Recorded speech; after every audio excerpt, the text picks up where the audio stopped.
Hello everyone, welcome to my eco classes. I am Divyanshu Sharma. आज की video में अपन कवर करेंगे merits and demerits of wholesale price index. इससे पहले वाली वीडियो में अपन ने होलसेल प्राइस इंडेक्स का ऐसे इंट्रोडक्शन देख लिया था और उसके कुछ कॉन्सेप्ट्स अपन ने समझ लिए थे। आज अपन को इसके मेरिट्स और डीमेरिट्स करने हैं मेनली। और पिछली वीडियो में जो अपन ने क्वेश्चन नहीं किए थे, जो फॉर्मूले अपन ने देखे थे, मैंने कहा था उसके क्वेश्चन अपन नेक्स्ट वीडियो में करेंगे। तो आज अपन वो भी क्वेश्चन करके वो फॉर्मूले अच्छे तरीके से समझ लेंगे।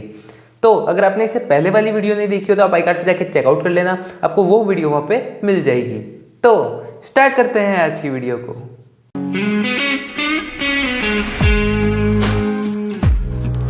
स्टार्ट करते हैं अपन कुछ क्वेश्चन से जो अपन को पिछली वीडियो के देखने थे। और अगर मैं आपको बताऊं कि ये पिछली वीडियो से कहाँ से आए हुए हैं तो आप ये देख लो कि ये पिछली वीडियो से सबसे पहले तो WPI का क्वेश्चन है कि WPI क्या होता है, ठीक है, उसका फॉर्मूला क्या है। तो इसका फॉर्मूला था current price upon base price, base period price into 100। ये इसका फॉर्मूला था जो किसके जैसा है, लास्पियर्स मेथड के जैसा है, बिल्कुल सेम टू सेम वही फॉर्मूला है। ओके, तो ये फॉर्मूला आपको मैं अभी बता दूंगा।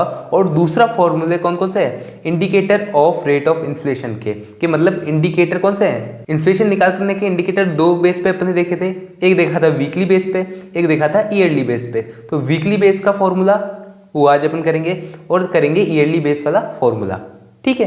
तो ये अपन को चीज़ें देखनी है। और ये फॉर्मूले मैंने एज ए शॉर्ट में मैंने यहाँ पे भी लिख दिए हैं कि WPI current price upon base price period. अब देखो इसका मेन फॉर्मूला जो लास्ट ईयर जैसा है वो क्या है, P1Q0 अपॉन सिग्मा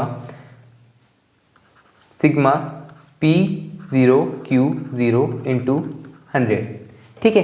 ये इसका फॉर्मूला है। अब इतना बड़ा फॉर्मूला ना लेके अपन, इतनी बड़ी टेबल वगैरह ना लेके अपन क्या करते हैं, अपन सीधा सीधा लिख लेते हैं। तो अगर अपन बात करें करंट प्राइस की, तो करंट ईयर प्राइस ले लेता हूँ मैं 400, ठीक है, और बेस पीरियड की प्राइस ले लेता हूँ मैं 200। ओके, ये अपन बिल्कुल इजी वाला लेके चलते हैं। यानी P1Q0 अपन ने ले लिया है 400 और P0Q0 अपन ने ले लिया है 200। यहाँ पे लिख देता हूँ 400 अपॉन 200 इंटू 100। अब 20 से 20 कट, 2 1 2, 2 2 4, यानी ये आ गया 200। ओके, मतलब 100 एज ए बेस है, 100 क्या है, बेस है, और चेंज कितना हुआ है, 100 का ही चेंज हुआ है। तो मतलब 100% प्राइस बढ़ गई है, मतलब पहले जितनी थी उसकी डबल हो चुकी है। ये चीज़ समझ गए। इतने टाइम से आप इंडेक्स नंबर पढ़ के आ रहे हो, देखते हुए आ रहे हो, तो आपको ये पता ही होगा कि 100 बेस होता है, 100 के ऊपर जितना भी आ रहा है वो ऐसे क्या है, ऐसे प्राइस बढ़ने का शो कर रहा है। तो यहाँ पे 200 आया तो 100 अपन ने बेस मान लिया, यानी 100 का 100% ही प्राइस बढ़ चुकी है। कि यानी पहले 10 रुपये थी तो अब 20 रुपये हो चुकी है। ये साफ साफ दिख रहा है, पहले 200 था तो अब 400 हो चुका है, साफ बात है, ठीक है। ये पहला क्वेश्चन अपन समझ चुके हैं WPI निकालने का तरीका। अब फिर अगर अपन देखें indicator of rate of inflation निकालने का इंडिकेटर कैसे है। सबसे पहले अपन वीकली बेसिस पे निकालते हैं एक, और दूसरा अपन निकालते हैं ईयरली बेसिस पे। तो अगर अपन वीकली बेसिस पे निकाल लें XT-1 अपॉन XT-1 इंटू 100 ये करें, तो देखो इजी चीज़ें लेता हूँ मैं यहाँ पे। अगर यहाँ पे कर रहे हैं तो देखो XT लेता हूँ मैं, कि यानी अभी जो प्राइस चल रही है वो XT है, तो यानी मैं मान लेता हूँ 20। ओके, अब XT-1 मैं मान लेता हूँ 10, XT-1 यानी इससे पहले कितनी थी। ओके, अब फॉर्मूले में पुट कर देना है ये चीज़। तो देखो फॉर्मूले में अगर अपन पुट करें तो 20 माइनस 10 XT क्या है, 20 माइनस XT-1 10 लिख दिया। अब नीचे क्या आ जाएगा, 10 आ जाएगा इंटू 100 आ जाएगा, समझे। अब माइनस कर दो, सबसे पहले क्या आ जाएगा, क्या आ जाएगा 10 अपॉन 10 इंटू 100। 10 में से 10 गया, दोनों कट जाता है, यानी 100, यानी 100% प्राइस में चेंज आया है। इस जगह अपन बेस नहीं लेंगे, इन्फ्लेशन की बात कर रहे हैं, इस फॉर्मूले की अपन बात कर रहे हैं, तो यहाँ पे अपन को बेस कुछ नहीं लेना है कि ऐसे 100 बेस से ये हो रहा है। यहाँ पे ओनली सीधा आंसर आएगा, यानी 100% प्राइस चेंज हो रहा है। पहले 10 रुपये की कोई चीज़ थी तो अब 20 रुपये की हो गई, समझे, कोई दिक्कत नहीं है। अब अपन बात करते हैं ईयरली बेसिस पे। तो ईयरली बेसिस पे यही फॉर्मूला अगर अपन ले तो सबसे पहले अपन क्या ले रहे हैं, करंट ईयर प्राइस। तो करंट ईयर प्राइस क्या है, 20 अपॉन प्रीवियस ईयर प्राइस जो है 10, ठीक है, इंटू 100। ओके, फिर क्या आ जाएगा, ब्रैकेट आ जाएगा, क्योंकि यहाँ पे ब्रैकेट है ना, और -100, यानी पहले ब्रैकेट के अंदर का सॉल्व करना है। ब्रैकेट के अंदर का अगर अपन सॉल्व करें तो 10 1 जा 10 और 10 2 जा 20, तो 20 × 100 यानी 200। 200 माइनस 100, 200 माइनस 100 कितना आ गया? 100 आ गया। ठीक है, तो यहाँ पे भी सीधा सीधा 100 आया है, तो मतलब 100% प्राइस में चेंज हो गया। और जो अपन बेस इसके अंदर लेते तो उससे ही अपन ने क्या कर दिया है? माइनस कर दिया है, ये फॉर्मूले में ही सीधा। तो जब अपन इन्फ्लेशन निकालने की बात कर रहे हैं, इसमें ये दोनों चीज़ों को जब अपन देख रहे हैं, इसके अंदर अपन को बेस कुछ भी नहीं लेके चलना। और अगर अपन सीधा WPI निकाल रहे हैं, जिसके अंदर किसका यूज़ हो रहा है? लास्ट पियर्स मेथड का यूज़ हो रहा है, उसके अंदर अपन बेस लेके चलेंगे। समझे इस बात को? कोई दिक्कत नहीं है। अब आ जाते हैं अपन इसके मेरिट्स और डीमेरिट्स पे। तो चलो इसके मेरिट्स और डीमेरिट्स देखते हैं। तो मेरिट्स की बात करें तो मतलब WPI को यूज़ करने से अपन को क्या क्या फ़ायदे मिलते हैं, कुछ कौन सी अच्छी बातें हैं इसके रिलेटेड। तो अगर अपन सबसे पहली बात करें तो it represent the general development और डिक्लाइन ऑफ एन इकोनॉमी। ये क्या दिखाता है? ये अपन को ये चीज़ दिखाता है कि इकोनॉमी कितना ग्रो कर रही है और कितना अंडर डेवलप है, यानी कितना गिर रही है। जैसे फॉर एग्जांपल अगर अपन प्राइजेस देखें तो अगर किसी भी गुड्स की प्राइस बढ़ रही है, ठीक है, अगर एक रेंज में बढ़ रही है तो वो अच्छी बात है, इकोनॉमिकली फ़ायदा होता है। मतलब इन्फ्लेशन अगर क्रीपिंग हो, क्रीपिंग इन्फ्लेशन अगर आप समझते हो तो ठीक है, नहीं तो मैं आपको अगर बता दूं कि 1 से 3% या 4% के बीच में जो होता है ना इन्फ्लेशन, वो क्रीपिंग इन्फ्लेशन कहलाता है, मतलब रेंगता हुआ इन्फ्लेशन। तो जब इतना छोटा सा इन्फ्लेशन होता है, ये इकोनॉमिकली बहुत अच्छी बात होती है कि इतना परफेक्ट है। तो अगर प्राइसेस बढ़ रही हो इसी रेंज में 1 to 2%, 3% इस रेंज में बढ़ रही हो तो ये बेस्ट है। ठीक है, ये अपन को क्या दिखाता है कि ऐसे अपनी इकोनॉमी ग्रो कर रही है। बट अगर प्राइसेस कम हो रही हो, ठीक है, कम हो रही हो, गिर रही हो, तो ये क्या दिखाता है? ये डिक्लाइन ऑफ इकोनॉमी दिखाता है कि मतलब इकोनॉमी क्या हो रही है? डिक्लाइन हो रही है। ठीक है, वो खराब हो रही है। तो WPI से अपन को ये पता चल जाता है कि इकोनॉमी बढ़ रही है या गिर रही है। समझे? फिर अगर अपन बात करें plans on inflation rate determine using the WPI। अब देखो WPI से अपन क्या कर सकते हैं? इन्फ्लेशन को कंट्रोल करने के, ठीक है, ऐसे प्लान्स बना सकते हैं। जैसे अपन ने इन्फ्लेशन निकाला वीकली और ईयरली बेसिस पे, तो मेनली अपन फोकस किस पे देते हैं? ईयरली बेसिस पे देंगे। वीकली पे भी देते हैं बट उतना नहीं देते जितना अपन ईयर के बेसिस पे मानते हैं, क्योंकि GDP अपनी जो निकलती है वो ऐसे ईयरली बेसिस पे निकलती है। और GDP आप छोड़ो, तो अपन अगर ऐसे देखें कि जो भी इन्फ्लेशन होगा, इन्फ्लेशन को मेज़र करने का तरीका, उससे कैसे डील करे कैसे नहीं करे, वो WPI से ही निकल जाता है। फिर अगर अपन नेक्स्ट बात करें तो it assist businesses in developing budget that account for potential information. ये क्या बताता है? ये चीज़ देखो कि ये अपन को बताता है कोई भी बिजनेसमैन है, कोई भी उसको बिजनेस करना है तो उसके बिजनेस में कैसे ग्रो करे। कोई इंपॉर्टेंट इन्फॉर्मेशन है जो वो निकालना चाहे कोई बिजनेस बनाने से पहले, डेवलप करने से पहले, तो वो उसको WPI के जरिए मिल जाती है, यानी होलसेल प्राइस इंडेक्स के द्वारा मिल जाती है।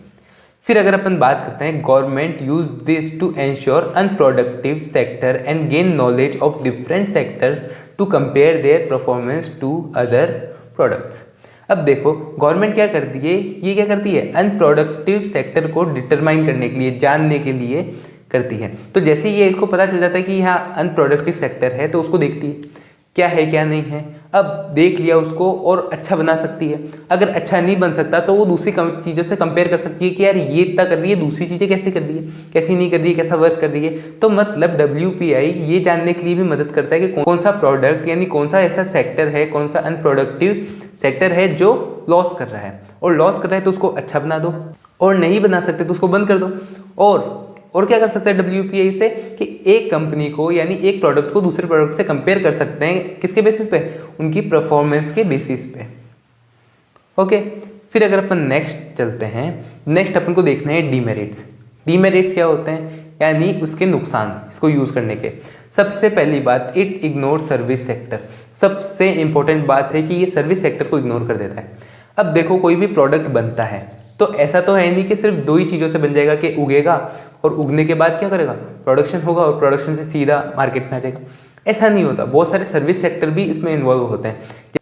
जैसे आज के टाइम पे बहुत सारे प्रोडक्ट्स के टीवी पे ऐड आते हैं, बैनर्स लगते हैं, तो उसकी प्राइसेस भी तो जुड़ती है ना। वो एज ए प्रोडक्शन में तो काम नहीं कर रहा, बट किस में काम कर रहा है? एज ए सर्विस सेक्टर पे काम कर रहा है। तो सर्विस सेक्टर की जो प्राइजेस हैं जो उसके अंदर इंक्रीज हो रही है, मान लो एग्रीकल्चर में कोई इंक्रीज नहीं हुआ, प्रोडक्शन करते टाइम इंडस्ट्री के अंदर कोई भी चीज़ें चेंज नहीं हुई, बट सर्विस सेक्टर की प्राइजेस बढ़ गई, मान लो सर्विस सेक्टर में अपन ज़्यादा पैसा लगाने लग गए, उसकी वजह से भी प्राइस बढ़ती है। तो वो चीज़ अपन ने इग्नोर कर दी, ठीक है। तो इसलिए सर्विस सेक्टर को इग्नोर करना सबसे बेकार काम हुआ किसमें, WPI में, यानी होलसेल प्राइस इंडेक्स में। ओके, फिर देखो it does not reflect the complete picture of the price change in an economy. मतलब इकोनॉमी में प्राइस चेंज हुआ ये अपन को पता है, बट किस वजह से हुआ ये अपन को पता नहीं चलता है। अपन को सिर्फ इतना पता रहता है कि हाँ इकोनॉमी में प्राइस चेंज हो रहा है। ओके, अब वो किसी की वजह से भी हो सकता है कि वॉर की वजह से हो रहा हो, कोई दूसरे रीजंस हो, या फिर सर्विस सेक्टर भी एक रीज़न है कि इसकी वजह से हो रहा हो। तो ये क्लियर पिक्चर अपन को नहीं देता है। फिर अपन बात करते हैं WPI does not consider the retail prices. अब WPI यानी ऐसे होलसेल प्राइस इंडेक्स है, तो होलसेल प्राइस इंडेक्स है तो ये क्या करता है, इग्नोर करता है रिटेल प्राइस को। अब रिटेल प्राइस सबसे ज़्यादा रोल प्ले करती है इन्फ्लेशन के लिए। होलसेल में अगर प्राइस बढ़ रही है तो ठीक है, होलसेल में एक छोटी मोटी प्राइस बढ़ गई, बट रिटेलर उसको कितने में सेल कर रहा है, एक नॉर्मल नागरिक को कितने रुपए में वो चीज़ पड़ रहा है, यानी कोई भी गुड पड़ रहा है, वो ज़्यादा इंपॉर्टेंट है एज कम्पेयर टू होलसेल से। तो इसलिए ये इस चीज़ को भी इग्नोर करता है, तो ये क्या है, इसके डीमेरिट है। फिर लास्ट बात करते हैं अपन, WPI does not take into account the changes in the quality of good. अब देखो क्वालिटी ऑफ गुड्स यानी जैसे फॉर एग्जांपल कोई चीज़ बन रही थी, यानी ये ए चीज़ बन रही है, ठीक है। तो ए चीज़ बनने में पहले क्वालिटी नॉर्मल थी, ओके थी, अब क्वालिटी उसने बहुत अच्छी कर दी, बहुत शानदार। कि जैसे मान लो फॉर एग्जांपल कोई पिज़्ज़ा बनाने वाला है, ठीक है, तो पिज़्ज़ा बनाने वाला वो उसके अंदर नॉर्मल सस्ती कंपनी की चीज़ डाल रहा था, बट अब क्या करने लग गया, अब वो महंगी कंपनी की चीज़ डालने लग गया। तो अब जब वो महंगी चीज़ यूज़ कर रहा है तो उससे क्या हो रहा है, क्वालिटी तो बढ़ गई उसकी और उससे प्राइस भी बढ़ेगी, क्योंकि महंगी चीज़ है महंगी आती है। तो जब उसकी प्राइस बढ़ी तो अपन ने ये चीज़ नहीं देखी कि उसकी क्वालिटी में कितना चेंज हो रहा है, अपन ने उस चीज़ को इग्नोर कर दिया, बस ये देखा कि प्राइसेस में इंक्रीज हो रहा है, तो एज ए इन्फ्लेशन आ गया। बाकी रियल पिक्चर देखें तो इन्फ्लेशन नहीं आया है, उसने अच्छी क्वालिटी यूज़ करने लग गया है, मतलब अच्छी क्वालिटी अपन को देने लग गया है, इस वजह से क्या हो रहा है, उसकी प्राइस में चेंज आ रहा है, जो कि जेन्युइन रीजन है। बट अपन ने क्या किया, होलसेल प्राइस इंडेक्स में उस चीज़ को एज ए कंसीडर कर लिया कि नहीं इन्फ्लेशन है, ठीक है। तो ये कुछ इसके डीमेरिट्स है और कुछ मेरिट्स है, तो आपको समझ में आए होंगे। एज ए रिकैप करें तो अपन ने आज क्या क्या देखा, तो वो देखो सबसे पहले अपन ने देखा क्वेश्चंस किसके, WPI के लगाया फॉर्मूले से, और फिर अपन ने इन्फ्लेशन वाला 2 फॉर्मूले थे वो अपन ने किए। फिर उसके बाद अपन ने मेरिट्स देखे, कौन कौन से थे, ये अपन को बताता है कि डेवलपमेंट हो रहा है इकोनॉमी में या नहीं हो रहा है। फिर इन्फ्लेशन डिटरमाइन कर देता है कि इन्फ्लेशन कितना है कितना नहीं है, ठीक है, और उसके मेज़र भी, मतलब इन्फ्लेशन है तो उसको कैसे प्लान बना के क्योर करें। फिर बिजनेस के लिए भी फायदेमंद है, गवर्नमेंट क्या कर सकती है, देख सकती है कौन सा अनप्रोडक्टिव सेक्टर है उसको अच्छा बना सकती है, या किसी को एक कंपनी को दूसरी कंपनी से, यानी एक प्रोडक्ट को दूसरे को प्रोडक्ट से अच्छे से कंपेयर कर सकती है, ऐसे परफॉर्मेंस के बेसिस पे। फिर अपन आए किस पे, डीमेरिट्स पे। तो सबसे पहले ये सर्विस सेक्टर को इग्नोर करता है, सबसे घटिया पॉइंट है इसका कि मतलब ये सर्विस सेक्टर को इग्नोर करता है, और आज की तारीख में इंडिया में सबसे ज़्यादा पार्ट सर्विस सेक्टर का है, यानी 50% लगभग सर्विस सेक्टर का है, ठीक है। तो वो इग्नोर कर देता है, तो ये सबसे बेकार बात है। फिर ये कंप्लीट पिक्चर नहीं दिखाता है कि इन्फ्लेशन आया है किस वजह से, यानी प्राइस किस वजह से इंक्रीज हुई। फिर ये रिटेल चीज़ को नहीं देखता है, रिटेल चीज़ आज की तारीख में बहुत जरूरी है। फिर लास्ट के अपन क्वालिटी ऑफ गुड्स की बात नहीं करते हैं, सिर्फ अपन प्राइस की बात कर रहे हैं। तो होप आपको ये वीडियो समझ में आई होगी, अच्छी लगी होगी। अगर आपको ये वीडियो समझ में आई हो, अच्छी लगी हो, तो वीडियो को लाइक कर देना, चैनल को सब्सक्राइब कर देना। कोई भी डाउट हो, क्वेश्चन हो तो आप कमेंट बॉक्स में इजीली पूछ सकते हैं। अपन मिलेंगे नेक्स्ट वीडियो में। Thanks for watching.